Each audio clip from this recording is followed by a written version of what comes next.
I'm sorry, Glenn, but I agree with Andre. Victor says he looked at Andre. Give her the gun, Andre.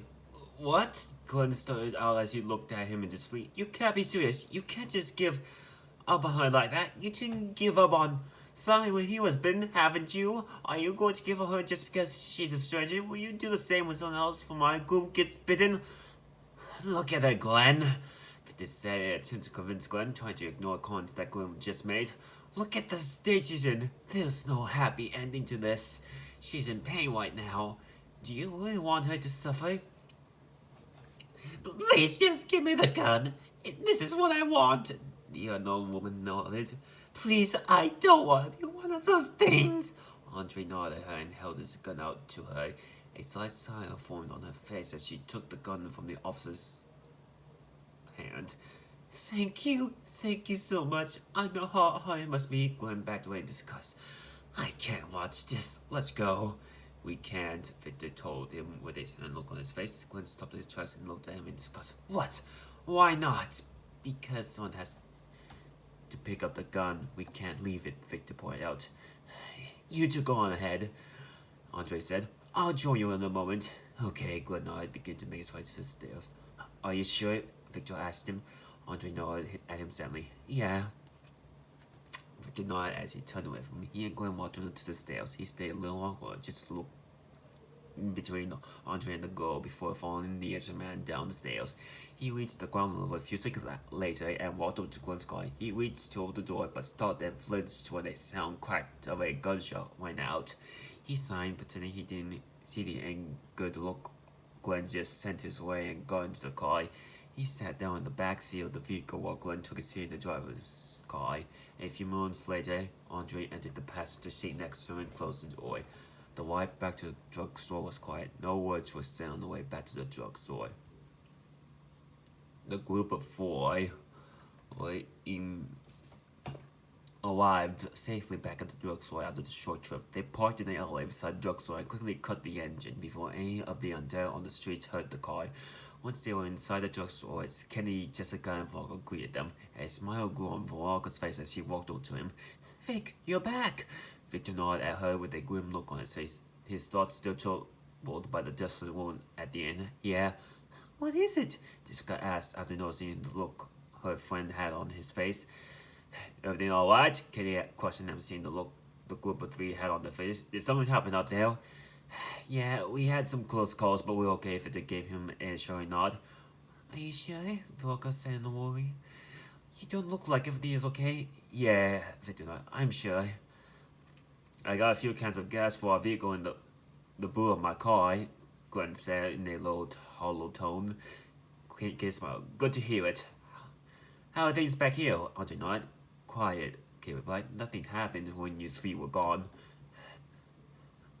I see. The next order of business is getting those pills for that Larry guy, Andre said. Kenny agreement went to join his family. Victor, Veronica, and Jessica walked past them and went together to the right corner of the drugstore as Glenn stopped close to the door to the bathroom and leaned against a shelf.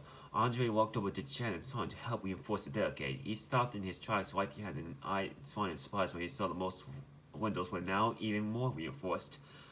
Oh my goodness, he exclaimed in surprise as Chen started turning around to look at him. Good job, you two. Thanks. Chet smiled at the police officer. Don't think I wouldn't get this much time if it wasn't for Simon's help. Shut up, Simon smiled at Chet, patting him on the back with his good hand. All I did was hammer the nails into the planks. You did the rest. Victor sat down on the floor with his eyes on the floor, leaving himself in his thoughts regarding what just happened at the motor inn. Vic, Veronica called out for his attention as he walked over to him and sat down next to him. I can see there's something bothering you. You know, you can tell me. When we reached the motor inn, Victor paused for a moment. There was a girl. He paused again as Veronica waited patiently for a friend to continue. She was trapped in a room by some walkers, so we all decided to try and help her. We eventually cleared the way and reached where she was. When Glenn tried to break in and help her, she decided to just come on her instead. When she walked out, the state she was in was horrible. She was completely pale and was covered in blood. She was bitten on her side, Veronica. Oh, I see. She asked us to give her Andre's gun, and I only gave it to her, despite Glenn telling us not to give it to her, Victor continued. I and Glenn went back to Glenn's car as Andre stayed with her as she ended her life to retrieve his gun. You shouldn't blame yourself for her death, Vic, Walker said. This is what she wanted, right? You know, I know. This isn't what bothers me. What bothers me is that Glenn said to me when I told Andre to give her his gun, he pointed out that I haven't given him time when he was bitten and asked me if I'm doing this because I don't know her, Victor explained. I can't help but wonder, would I still try to help someone if I didn't know him? Did I help him just because he was my friend? Will I do nothing but help him if he was a stranger? Nothing to help him. I'm sure you would do what you thought was right, Vic. You didn't only help someone, you helped people who were complete strangers too. You helped Andre to convince Chet to bring him back to Herschel's farm when his mom died and saved Sean when his leg got stuck underneath the tractor. Fuck, Donald. You said yourself, the goal was until Stan was pinned on the side. Nothing you would do in this situation would save her life. You only spared her from more suffering. Victor smiled at Veronica in a grateful manner. Thanks, Veronica. Veronica smiled back at him.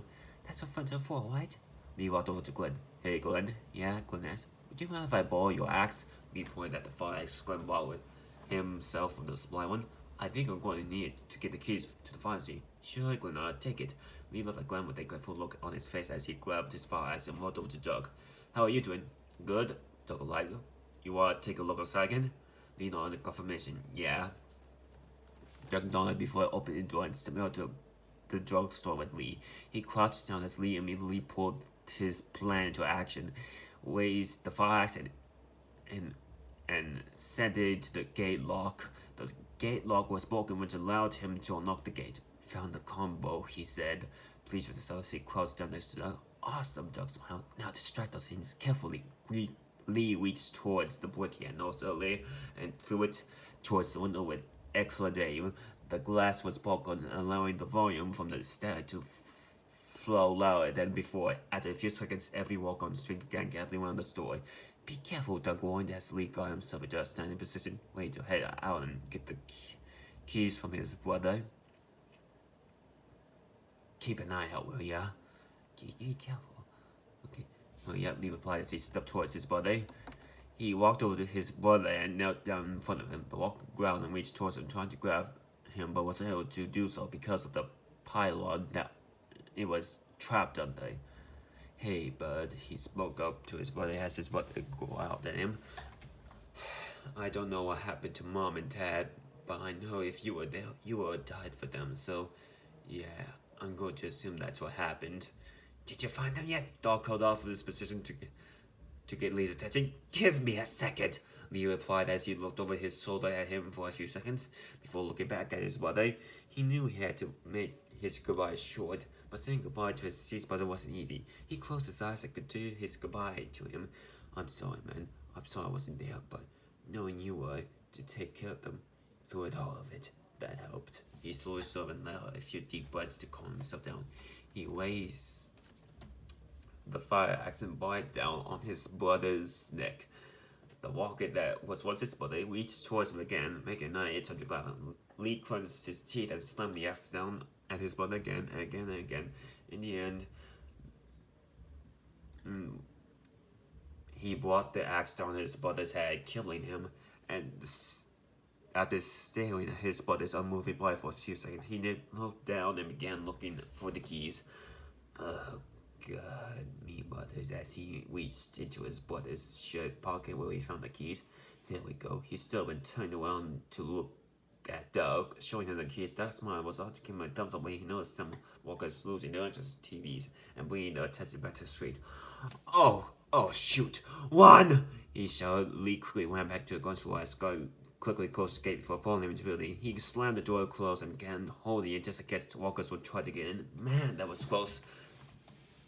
But we did it. That's all that matters, Lee replied before walking over to Lily and Larry. I got the keys. Great, you're amazing. Let's get in there. Lee and Lily entered the office together as Lee wasted no time using the keys to unlock the door into the pharmacy. Two of them walked into the pharmacy and a loud alarm rang just a second after they entered. Oh no. Lily shook her head as she and Lee froze in horror. Ah, shoot, Lee cursed himself internally for forgetting about the alarm. We gotta hurry, Louis stared as she went past Lee as they both began to search for the medication. When they grabbed all the medication they needed, they went back into the drugstore and saw them on their feet, scared for their lives by the panic of the drugstore alarm. Duck, come on, baby, it's time to go, Carter said to her son as Carter reloaded the gun. I'm gonna get the truck while I'm back, Kate wailed. I'll go with you, Andre said, holding his pistol in the way. I need to get my cruiser. I'll go with you to get our van, Volker said. Do it fast, I gotta get my dad out of here, Louis told all three of them, leading her dad into the office. We don't plan on doing it, darling, Kate retorted. Honey, take Duck into the office and barricade the living hell out of the door behind me. Simon, help Carter, please watch out for her and Duck. Can do, Simon nodded. Glenn, Chet, when you hear me hawking now, start getting people out here, Kate told Glenn and Chet. You got it, Glenn voiced his understanding of the order as Chet nodded in understanding. Doug, Coley, Victor, Jessica, and Lee, you make sure our defenses stay up until then, Kate said. And Lee, I better take that axe in case we run into any of them on the way to my truck. I don't want that to use too many bullets, and I don't think 4 Uncle's meat cleaver will be enough. Here you go, Lee said, tossing the fire axe to Kenny, who caught it without any problem before suddenly the sound of the gates opening made itself known. That door's not locked anymore, Doug announced nervously. Shoot, you fight, get on to it. I'll be back as fast as I can. Kenny shot and left through the offices with Volker and Andre. Stay away from the windows, Lee told Clementine, beginning to make his way to the front door of the drugstore as Victor, Jessica, Jack, Glenn, and Doug Coley began holding the door to prevent the walkers from entering the building. Soon enough, Katja could be heard calling out to Glenn and shout help from the office. Glenn and Jack immediately replied to her callings and went off to help her as Lee took their place and now aided in bracing the door. Clementine walked over to the struggling group against the door, and more walkers piled against the door, making keeping the door shut even harder for the group of 5. Hey, Lee, if we don't make it through this, you should know something. Is that I think you're a great guy. Doug felt like he should give Lee a public farewell just in case if the walkers would break through the door. We will make it through this, Lee responded. Vic? Jessica called out to Victor with a nervous smile. No look on her face. If anything happens to me, promise me you'll look at the 7th walk. Oh, come on, don't talk like that, Victor shouted. Think about what you do when you leave this place alive. Okay, just go a little deeper. If I make it alive, I'll finally tell someone how I feel. That's more like it, Victor shouted, not surprised by Jessica's words in the slightest. Doug, if we don't make it through this, you should know. Carter was immediately interrupted. And when the door was slightly opened by the undead, she, Doug, Victor, Lee, and Jessica quickly closed it. I should know what? Doug asked. Huh? Coley had forgotten almost instantly. You said I should know. Doug was curved as the shelf next to him was knocked down, allowing the walkers into the drugstore. Shout! Coley cursed as she took away off the door and pulled out her position, shooting a few nearby walkers on it. On it! She moved away from the door to get behind the walkers entered the drugstore as Lee, Doug, Victor, John, and Jessica continued to keep the door shut. All 4 of them felt how the weight of the door started to overwhelm them.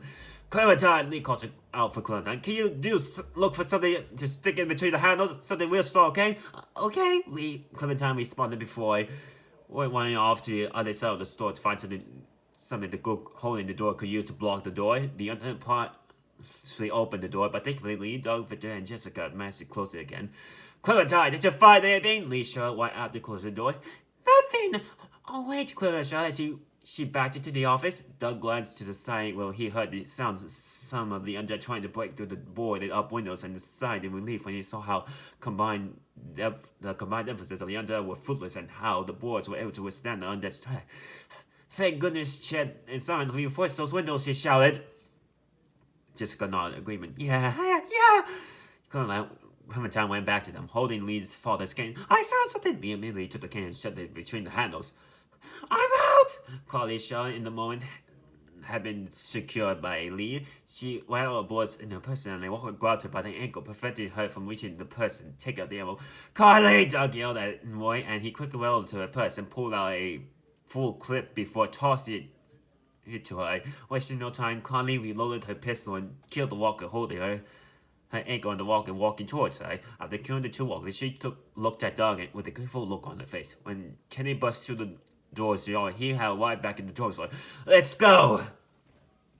Again, Carly quickly moved towards the door, which was held open by Larry, and went through it to say that Jessica was about to follow them, but a walker approached her from her side and grabbed her by the arm. Jessica screamed in fear, trying to get the other off her as Victor came to her rescue and used his hatchet to kill it.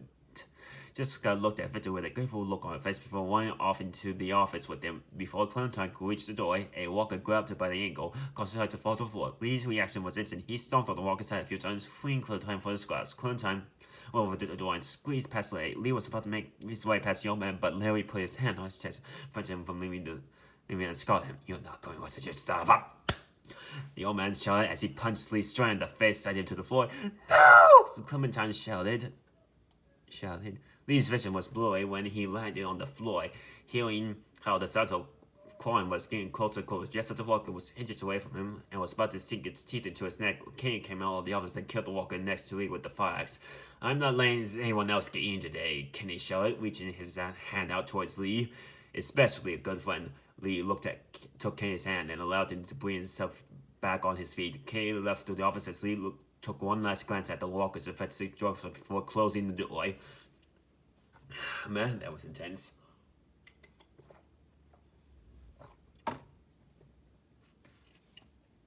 Despite losing the drugstore to the walkers, everyone from the group had made it out okay. The group had arrived at the motel and where Andre, Victor, and Glenn had killed the bitching woman and parked their vehicles in the parking lot of the motor inn. There weren't any walkers in the area, so the only thing the group had to do was to gather the bodies in one place. Lee stood away from the rest of the group, looking down at the picture of his family. Suddenly, they were gone forever, but Lee would never forget them. The only thing he could do now was hope that they forgave him for all the pain he caused them in the past. He shifted his attention from the picture to the air on his left, where he heard gunfire and screaming. He stared directly at the direction of the noise for a few seconds before deciding it would be best to go check on how everyone was doing right now.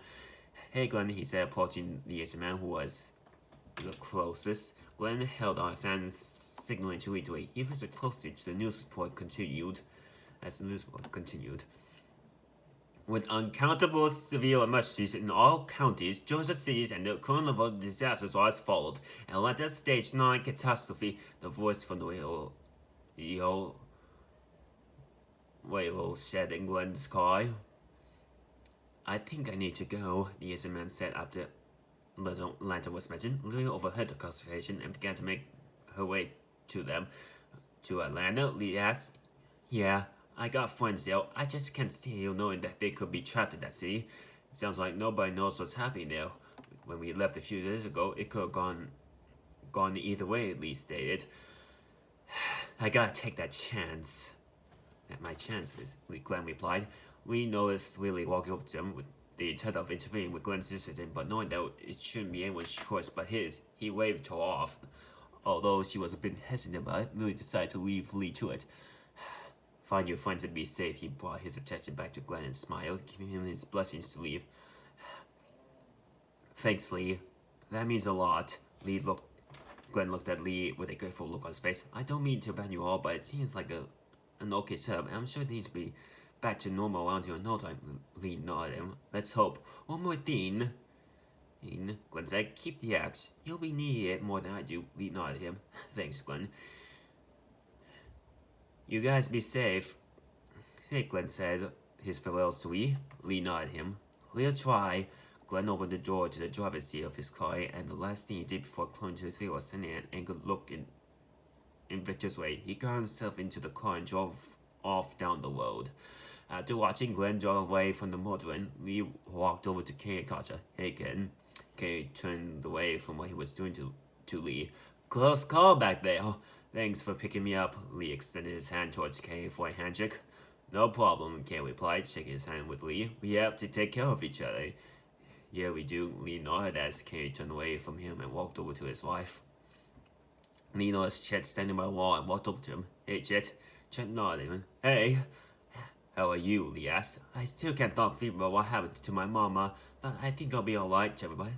"I'll keep living for her, just like Victor said to me when he convinced me to leave my house with him and Andre." Lee nodded. "I'm glad to see you're doing well." "Yeah, oh, I almost forgot." Chet held his hammer.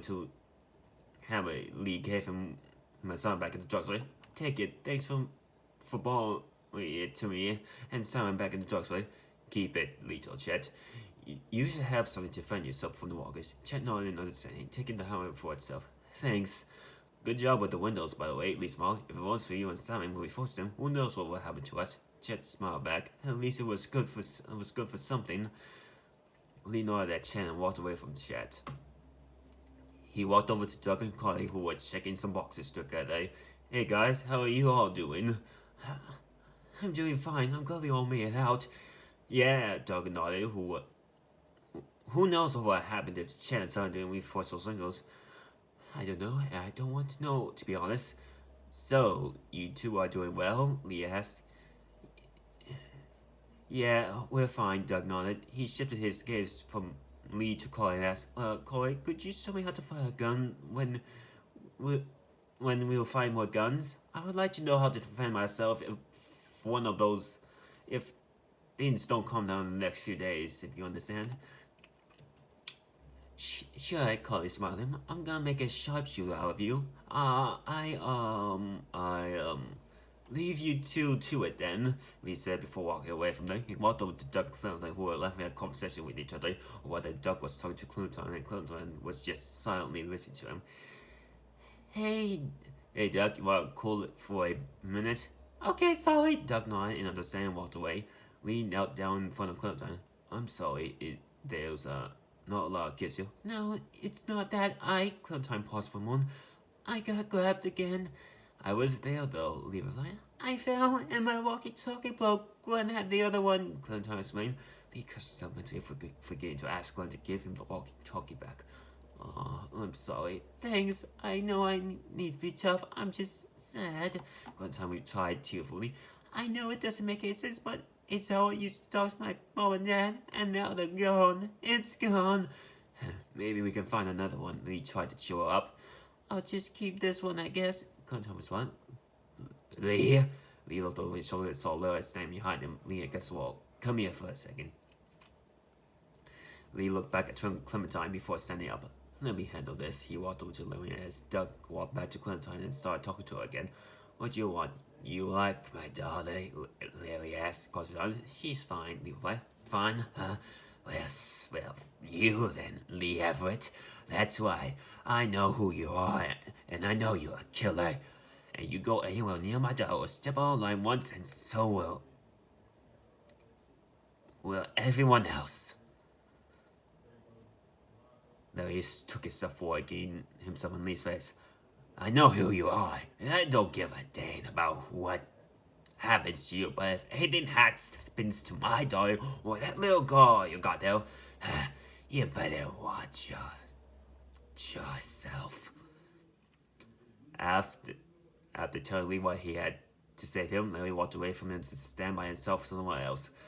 Well, summer began, leaning against his van as he and his friends would gather around the vehicle. Last 2 days have been quite something. Yeah, Victor nodded agreement. You could say that again.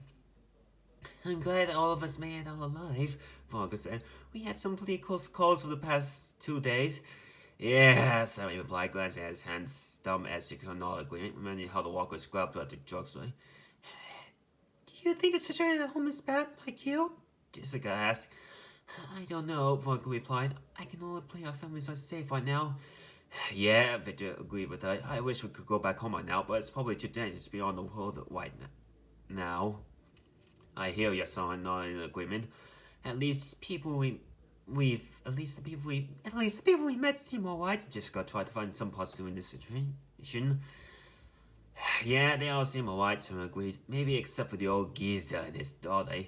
Either way, I'm happy all four of us will be together doing all this. Veronica smiled at her friends as Victor and Jessica smiled back at her. Yeah, Jessica agreed, smiling over. I can't think of anyone else I would like to be with in this situation like this. It was when something Jessica said back and dust joy flew through Victor's mind. He elbowed her, whispering to her, Hey Jess, what? She asked. As Victor gave her a knowing look, she blushed, realizing what Victor was referring to. Oh, she cleared her throat. Simon, can we talk for a moment in private? Sure, what is it? Simon asked before walking off to have a private conversation with Jessica. Veronica watched them walk away with a curious look on her face. I wonder what she wants to talk to him about. I'm sure you'll find out soon, Victor grinned. watching how Jessica began talking to Simon with a nervous look on her face. Oh, Veronica realized she's finally telling him how she feels about him. Victor nodded in agreement. Yep. Victor, Andre's voice sounded behind Victor and Veronica. They turned around and saw police officers standing behind them. Can we talk for a second? Sure, Victor nodded. He and Andre walked away from Veronica and stopped next to Andre's closely. What is it? Andre held his pistol out to Victor. I want you to have this. What? Victor looked at him in surprise. Are you sure? Yeah, Andre nodded. You're going to need a gun for yourself. Don't worry about me. I still have my shotgun and my cruiser. Victor smiled, grateful, and Andre taking the pistol from him. Thanks. No problem, Andre smiled back. You know what, Victor? I've been thinking about you guys got to the land before I cut you and your friends. But why now, after everything that's happened today, I think I'll stay with you guys. Thanks, Uncle Dre. I'm glad to hear that, Victor replied. Just call me Vic. That's what my friends call me. Andre nodded him. Alright, Vic.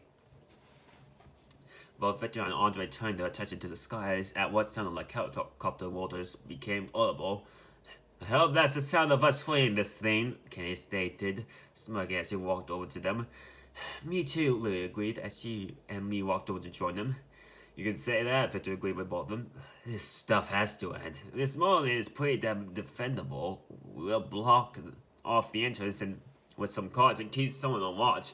We can stay here until the military rolls through. Okay, say as the five of them walked to the entrance of the motel onto the sidewalk. Plus, if we run out of food in Macon, we could head back to Macon to gather more supplies. We could go hunting in the forest too, Andre added. I actually agree with that plan. Lee nodded in agreement. Me too. Me three, Victor agreed with them. We all got beds. We got wine. And most importantly, we got light. There are worse places to call home, Casey. Yeah, you're right. You know what, guys? I think it's going to be okay, Louis said. The further than start, the edits of the law have to have my plan going. Just when things seemed their brightest, the street lights from down the road began to flicker off. The noise of faint electricity sounded as the lights of the balcony were next, followed by the bright yellow motor sign engulfing the entire area in complete darkness. Should have jinxed it, Dale.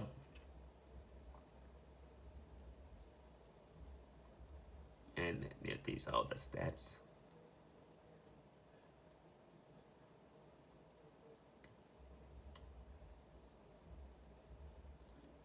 And I will be winning to these previous choices. I also decided to pile up the video into one, and probably it's gonna come out tomorrow. Okay. Just one. Does Victor give a stranger on the sphere a chance? And A is the one that was chosen. B, do nothing and wait for the man to lead the other. A pointless loss of Veronica. Andre is never seen again for the end of the episode and makes a cameo in episode 3 as a walker. The group stays in the house for the night and Simon turns to a walker, killing Jessica. Afterwards, you will get a choice to either go to the nearby neighborhood, you save Sandra from death, and later go to her slime. Megan, after a while, you get a choice where to go. If you choose the motel, you meet two new OCs, a member of a biker game by the name of Elvin Rose and a accountant by the name of Todd Cradle. You choose the motel, you save Arlene and her boyfriend from death. If you choose to go directly into the town, you save Lee's brother from death before encountering Lily, Larry, Carly, Doug, and Glenn. Atlanta, the story becomes a comic storyline with Veronica and Victor joined to the mix, and you get an opportunity to romance either Alice or Amy as Victor. Choice 2. Does Victor tell only about Simon's bite? Obviously, option A was chosen. Option B, saying nothing about it. Simon turns into a walker shortly after the group lies at the farm and kills Jessica, which results in Herschel telling Victor and Veronica to leave his farm as soon as the sun comes up. You lose 3 points to Andre and are split up from him for the next morning as he refuses to go with you. Yeah. Choice 2. How does Victor handle Simon's situation? Agree with Andre and Simon end up going to a 7-room where Andre puts Simon down. Your relationship with Veronica goes down 10 points, and your relationship goes down by 7 points with Jessica. Do nothing and hope for the best. Relationship points are gained with Jessica and Veronica. Andre refuses to take you to farm with them and leaves. You never see again until his cameo has a walk in the 3rd episode. The group stays in the house for the night as Simon turns to Walker and kills Jessica. Option 3 was say. Option 3. He is chosen. Option D, ask Simon what he wants to do. You ask Simon what he wants to do and reveals that he agrees with Andre, much to Jessica and Veronica's surprise. Andre and Simon go to a cell room while Andre puts Simon down. No points are lost with Veronica, and less points are lost with Jessica because you allowed Simon to choose his fate.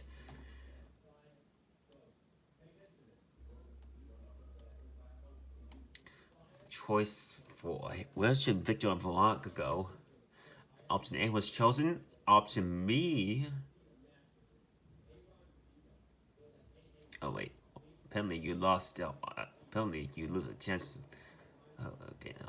Besides that, option B is touched to the nearby neighborhood. Santa was saved by Victor and Veronica, and you get an opportunity to traumatize Victor later in the story.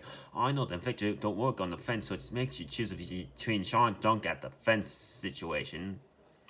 These are the choices you get in the fence situation. Victor and Lee help Sean. Sean survives, but Duck dies. Kay refuses to take you to make and leads the farm with Katja out to burn Duck. Herschel offers you to send the farm and if you accept solve it, the story becomes the comic storyline. Victor and Lee help Duck. Everything plays out like in canon. The same like the last two options.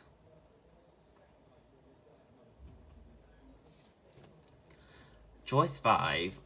What should Victor do? Option A was chosen. Option B, go to the barn and get some sleep after tonight. Chet is killed by Walken and Andre returns to Herschel's farm alone.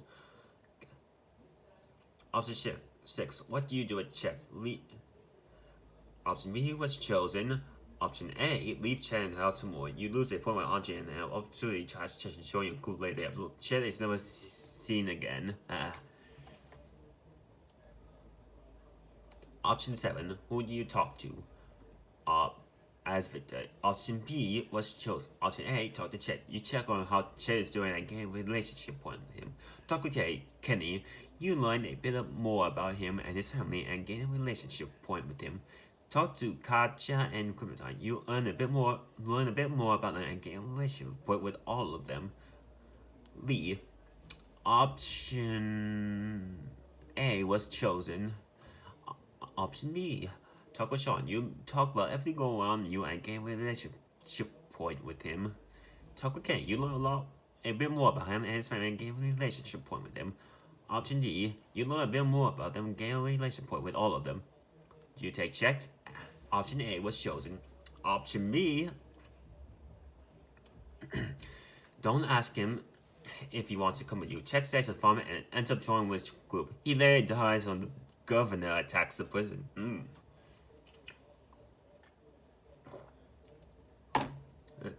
You know, I wonder what happens now since Sean's alive. Does this mean Herschel never feels the bond with walkers, or does he still do that? Either. I'm not sure they were exploited yet. Extra choice 1. What do you do about Andre's idea?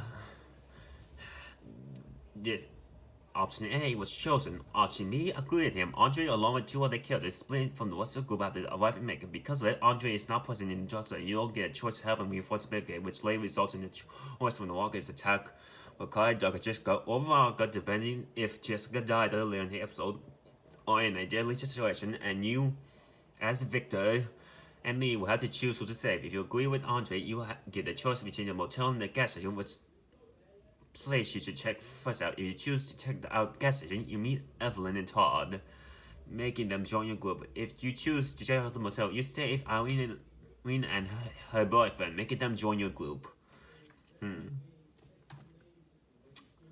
Extra choice 2. What do you do with the information of Lee being a convicted murderer? Option B was chosen. Option A, confront about it super possible. Victor and Andre confront Lee about it after reaching the motel. Let him know he shouldn't do anything for it. Lee is more suspectful of Andre and Victor in the so too and vice versa. What do you do about Duck? Option B was chosen. Option A, after an argument, Larry gets a heart attack and dies if you don't get to the pharmacy. Option C, Duck is thrown onto the streets where he's eaten by walkers, making Katja commit suicide later in the episode. Others will be unable to be at the same place with the people who got his family killed. Kay leaves the motel with Glenn joining with group.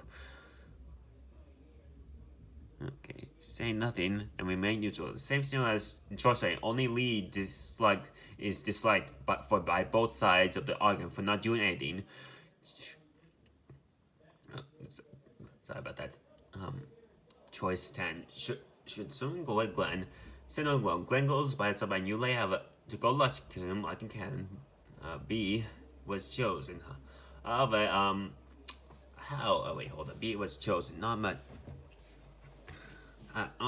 And let's see. D. Collie. Not much to say here. Collie goes to Glenn and makes it out unscathed. Lee. If he goes to Glenn, you get a choice as Simon to check out the office, and Simon finds a picture of Lee and his family. Find out about Lee's family owning the place. If you decide to rescue Eileen, she gets bitten on the neck after getting overpowered by a walker and dies. Dang. What should Simon do? Talk with Lily and Larry. Simon talks with Lily and Larry about his bike, gain a point with both of them, and result in one of the few interactions where they won't be at each other's throats. Oh, that's gonna be an interesting plot point for the future. Anyway, talk with Kenny and his family. Kenny expresses the gratitude to Simon for standing up for their son. Take a look outside with Doug. Simon and Doug go out to take a look outside while Simon spots Lee's body. While watching the street, the two have a conversation with Doug, where Doug reveals himself to be attracted to Carly. Hearing this, Simon will reveal himself to be attracted to Jessica. To make Doug less embarrassed, and will give Doug dating advice for his past relationships, revealing himself to be bisexual in the process. Oh. Obviously, option B was chosen. However, if you didn't choose this, you would have to choose who to save from Ollie, Jessica, and Doug when the walkers attack a drugstore, which leaves Seth feeling depressed and guilty about the person who wouldn't get chosen by you. He's more depressed in episode 2. Oh, it's a good thing that was chosen. Talk with Jessica and Veronica. Simon talks to Jessica and Veronica about the current situation. Help Carly with the radio. Simon helps Carly with the radio. Find out her attraction to Doug in the process. Choice 12. Option A was chosen.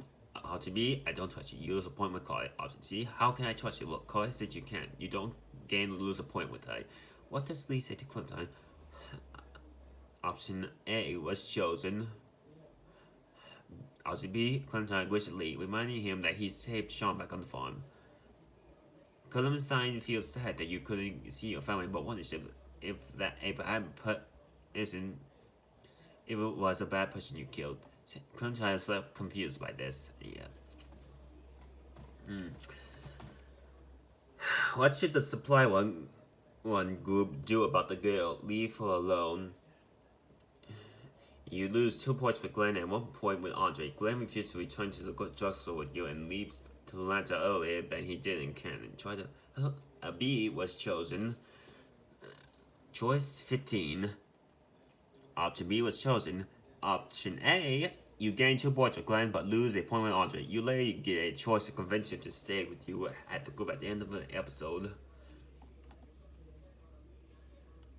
And these are character stats. These two are unknown.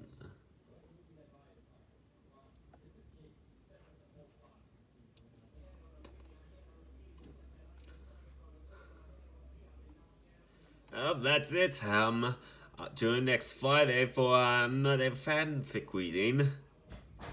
It's obviously gonna be shorter, but yeah, I'll see you guys later.